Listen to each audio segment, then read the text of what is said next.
ባለፈው የዛሬ ዓመት የግብጽ ገዳማትን ለመሳለም ግብጽ ሂጄ አንድ መጽሐፍ ሱቅ ልገዛ ሂጄ አንድ መጽሐፍ ረስቼ መጣሁ።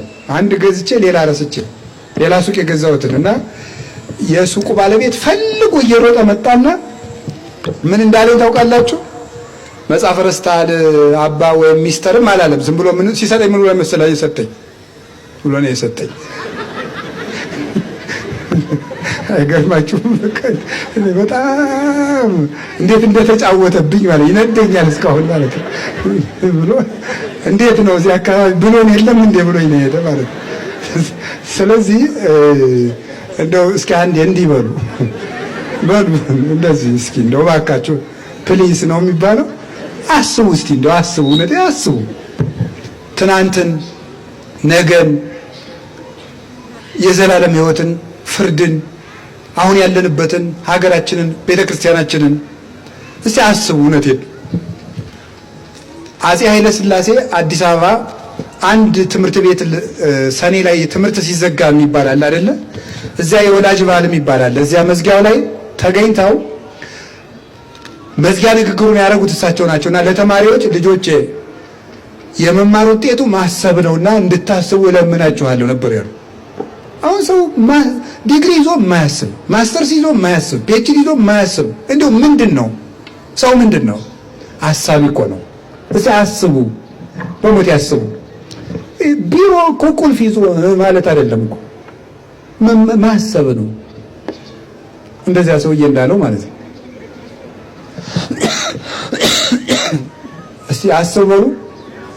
ምንድን ነው ያልኳችሁ? አንድ ጊዜ እንደው ፈላስፎች ራሱ እንኳን ያስባሉ፣ እንኳን ክርስቲያን ረተው። ሶቅራጥስ አንድ ቀን ሰው አዳዲስ ነገር እየሄደ የሚሰማበት አደባባይ አለ፣ ፈላስፎች እየሄዱ አዲስ ነገር የሚናገሩበት። እዚያ ሄዶ ቁጭ አለ። ሰው ሁሉ ሶቅራጥስ አዲስ ነገር ይናገራል እያለ ቁጭ ብሎ ቢጠብቅ ጉች እንደ ጣዖት ቁጭ ብሎ ዝም አለ። እስከ ምሳ ሰዓት ጠበቁት፣ ዝም። እስከ 7 ሰዓት ጠበቁት፣ ዝም። ምሳ በልተን እንምጣ ብለው ምሳ በልተው ሲመጡ ዝም። እስከ 4 ጠበቁት፣ ዝም። አንዳንዶቹ አይ በቃ እንሂድ እንግዲህ ብሎ ሄዱ። ሌሎቹ ግን ማለዳ እስቲ አብረን ነው እንደር ብሎ አደሩ። ጠዋት ሲነጋ አለ ምን ሆነ ነው አሉት። እያሰብኩ። ስንት ሰዓት ማለት ነው? ስንት ሰዓት ነው? አስተምሯል አላስተማረም? አሁን ንገሩኝ። አስተምሯል አላስተማረም? አስተምሯል። ይኸው ብዙ ከመለፍለፍ አስቡ እስቲ ነው። እስቲ ቁጭ ብላችሁ አስቡ። ከምትሉ ውላችሁ መጣችሁ ቤት ውስጥ ከምትንታቱ እስኪ አስቡ። ከመናገራችሁ በፊት ከመስራታችሁ በፊት እስኪ አስቡ። ከማግባታችሁ በፊት እስኪ አስቡ። አስቡ። ከመሳደባችሁ በፊት አስቡ። እንደው አስቡ እስቲ ነገ ምን እንደምንሆንም አስቡ። በዚህ አካሄድ እንደው መጨረሻ ምን ይሆናል ብላችሁም አስቡ። ኧረ በሞት ያስቡ። እናስብ። እግዚአብሔር ማሰቢያውን ይስጠን። ማሰብ ሰውን ሰው ያሰኘዋል። በእውነቱ ማለት ሰውን ሰው ያደረገው ማሰቡ ነው እና እግዚአብሔርን ምን መስልበት እሱ ነው። አስበን ፈጣሪ እንድንሆን ነው። ሌላስ ነፃ ፍጡራን እንድንሆን አድርጎናል እግዚአብሔር። እግዚአብሔር ነፃነት አለው። እስኪ ነፃ ፍጡራን በሉ። እግዚአብሔርን ምን መስልበት አንዱ መልካችን ነፃነታችን ነው። ነፃነት፣ እስኪ ነፃነት በሉ። ነፃነት እዚህ በዓለም ላይ ተማርን የሚሉት ማለት ይቅር በሉ። የተማሩ ሰዎች መመጻደቅ እንዳይሆን ይቅር በሉ። እኔ ትምህርት አልንቅም፣ እማምላክን ተውት። እንደው ሁሉም ነገር ትምህርት ነው። ዞሮ ትምህርት ነው። እና የተማሩ ሰዎች በዚህ ዓለም የተማሩ ሰዎች ምን ይላሉ መሰላችሁ?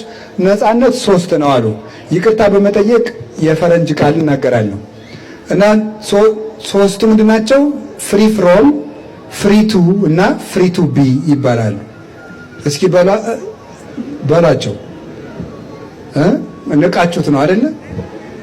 በሉት፣ አይዟችሁ፣ ሊቅ ናችሁ። እሺ በሉ፣ ዝም ብላችሁ በሉት። ፍሪ ፍሮም በሉ፣ ፍሪ ቱ እና ፍሪ ቱ ቢ። እና የዚህ ዓለም ሰዎች ነው እንደዛ የሚሉት። ፍሪ ፍሮም ማለት ከአንድ ነገር ነፃ መሆን፣ መላቀቅ። እስቲ መላቀቅ በሉ። መላቀቅ ማንም እንዳይገዛ መሆን ማለት የማንም ባሪያ አለመሆን፣ በራስህ መቆም ማለት ነው። እሱ ሰውን ሰው ያሰኘው ነው ፍሪ ፍሮም ማለት ነው። ስለዚህ ነፃ መውጣት አለብን። ከራሳችን ጀምሮ ነፃ መውጣት አለብን። ስልካችሁ አሁን ያዝባችኋል አይዝባችሁም?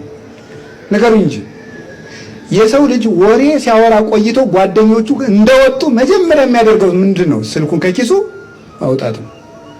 ባሪያ መሆኑን የምታዩት በዚህ ነው። ሰው የስልኩ ባሪያ ነው። አሁን ከራሱ ነፃ መውጣት አልቻለም።